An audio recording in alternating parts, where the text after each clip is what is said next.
अस्सलामुअलैकुम। आप सलाम।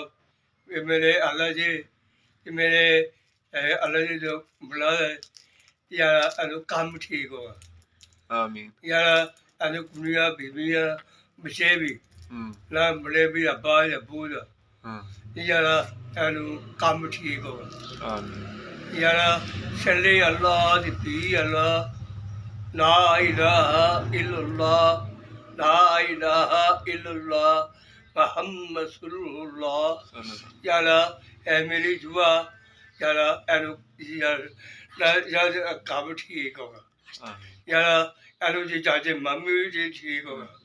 अच्छा क्या है नाश्ता की मार यार ला इलाहा इल्लल्लाह मुहम्मद रसूलुल्लाह। नाश्ता की करके आया मैं की से खा के आलू छोले एक प्लेट खा के है। आलू छोले खा के पी के हो गया है।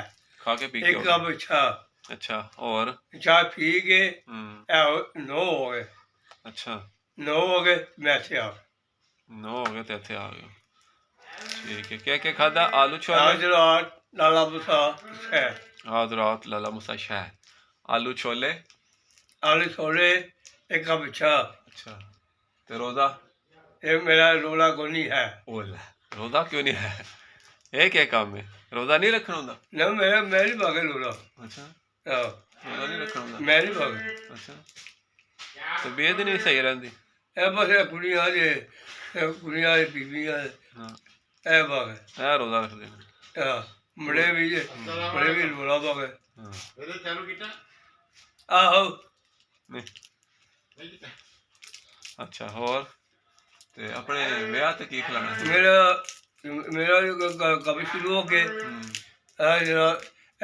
रात ये मेरी उत्थे कभी शुरू मेरी बीवी उत्थे ही है। अच्छा रात ते की खिलाना की है ब्याह ते उत्थे गोश्त पकी है लूने पकी है बच्चे पकी है नाल है गोश्त है। सही है यही है सही है या बच्चे या लूने सही है चलो फिर अल्लाह हाफ़िज़ कर दो यार अल्लाह अल्लाह है अल्लाह है मेरे मोहम्मद रसूल भी है। सही मेरे जाजा बड़ा बादशाह वो भी मेरे लाल सही मैं उसको आ गया। चलो अल्लाह हाफ़िज़। क्या भी